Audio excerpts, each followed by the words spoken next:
Bandi Sanjay కొడుకుపై POCSO case బేటా సే బచావ్ మైనర్ను లైంగికంగా వేధించినట్టు ఆరోపణలు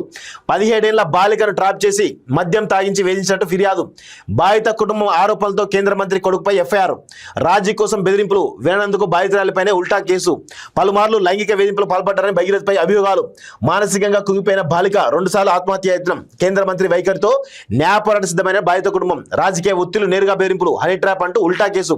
మధ్యవర్తిగా రంగంలోకి బీజేపీ నేత సంగప్ప సంజయ్తో మీటింగ్ తండ్రి ముందే రాజీ కోసం బాలికకు బండి కొడుకు బెదిరింపులు తమ పలుకుబడితో కుటుంబం అంతు చూస్తామంటూ హెచ్చరికలు మైనర్ స్టేటస్ పై పదే బండి వ్యాఖ్యలతో తల్లిదండ్రులు ఆందోళన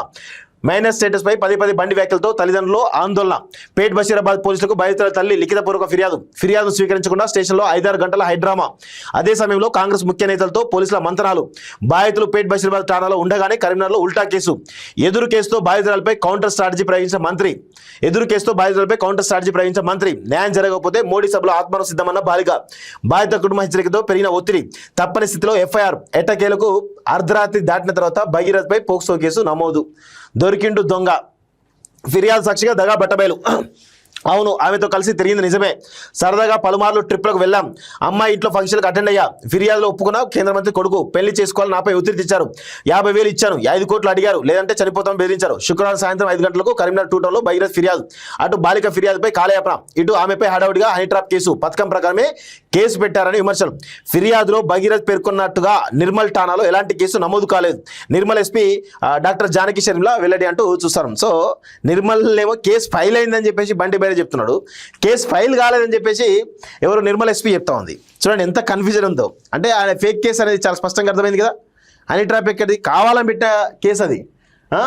బండి పాపాల కోట బద్దలైంది నేను కేంద్ర మంత్రి ఏమైనా చేయగలని హాంకరిస్తే ఎదురు దెబ్బ తగిలింది శకునాలు చెప్పే బల్లి కుడితిలో పడ్డట్టు బాధిత గల హోదాలో ఉన్నటువంటి బండి సంజయ్ తన కొడుకు కోసం అడ్డదారులను తొక్కినట్టు ఆధారాలతో బయటపడింది బాధిత కుటుంబంపైనే అధికార బలాన్ని ప్రయోగించడం తేటతెల్లమైంది అంటూ చాలా స్పష్టంగా విషయాలన్నీ కూడా తెలుస్తా ఉన్నాయి కర్మ ఎవరిని వదలదు ఎవరిని పడితే వాళ్ళను కేసులు పెడతామని జైలు తోస్తామని బెదిరింపులకు దిగితే అదే ఒకనాడు ఎదురు తిరిగి వడ్డీతో సహా తిరిగిస్తుంది తండ్రి తంతెల మీద ఉంటే కొడుకు కోనేట్లో ఉంటాడా బండి భగీరథ దాన్ని రుజువు చేశాడు కాంగ్రెస్ రహస్య మిత్రుడు కేసును తొక్కిపెట్టాలని చూసినా పోలీసులు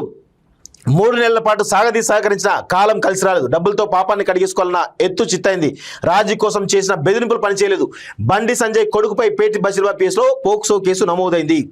ఇటీవల యూపీలో ఒక అమ్మాయి మీద లైంగిక దాడి జరిగితే నిందితుల తల్లిదండ్రులు ఒకటి చెప్పారు తప్పు చేసింది ఎవరైనా తప్పే మా కొడుకును కావాలంటే ఎన్కౌంటర్ చేసుకోండి అని తెగేసి చెప్పారు ఆడబిడ్డ వేదన తెలిసిన సామాన్యుడి స్పందన ఎంత హుందాగా ఉన్నది మరి కేంద్ర హోంశాఖ సహాయ మంత్రి హోదాలో మహిళలందరికీ రక్షణ కల్పించాల్సిన బాధ్యత బండి సంజయ్ ఏం చేయాలి కొడుకు అంటగాగుతూ బాధిత బాలిక పైన ఉల్టా కేసు పెట్టేందుకు ఎందుకు సహకరించారు ఇదేనా బీజేపీ చెప్పే బేటీ బచావో ఇదేనా నారీ శక్తి సమ్మాన్ అంటూ చాలా స్పష్టంగా ఈరోజు భారతీయ జనతా పార్టీ యొక్క పరువు దేశవ్యాప్తంగా పోయినట్టుగా కనబడతా ఉంది కేసు పెట్టకుండా 5 గంటలు కూర్చోబెడతారా బండి సంజయ్ కో న్యాయం బాధితురాలికో న్యాయమా ఇందుకైనా పోలీసులు స్టేట్మెంట్ ఇచ్చిన వెంటనే ఎఫ్ఐఆర్ నమోదు చేయలేదేం గూఢచారుల మీద పెట్టే హనీ ట్రాప్ కేసు బాలికపై పెడతారా 17 ఏళ్ల మైనర్కు కేంద్ర మంత్రి కొడుకు భయపడతాడా ముఖ్యమంత్రి రేవంత్ ఒత్తిడితోనే సెక్షన్లు మార్చిన పోలీసులు సీఎం సిట్ వేస్తారా సిబిఐకి సిఫారసు చేస్తారా ఆర్ఎస్ ప్రవీణ్ బండి బర్తరఫ్ ఎప్పుడు అంటూ చాలా స్పష్టంగా కేటీఆర్ కూడా ట్వీట్ చేస్తున్నాడు సో బీఆర్ఎస్ పార్టీ దీన్ని అనుకూలంగా మలుచుకునే ప్రయత్నం జరుగుతున్నట్టుగా తెలుస్తాం అనుకూలం ఏమీ లేదు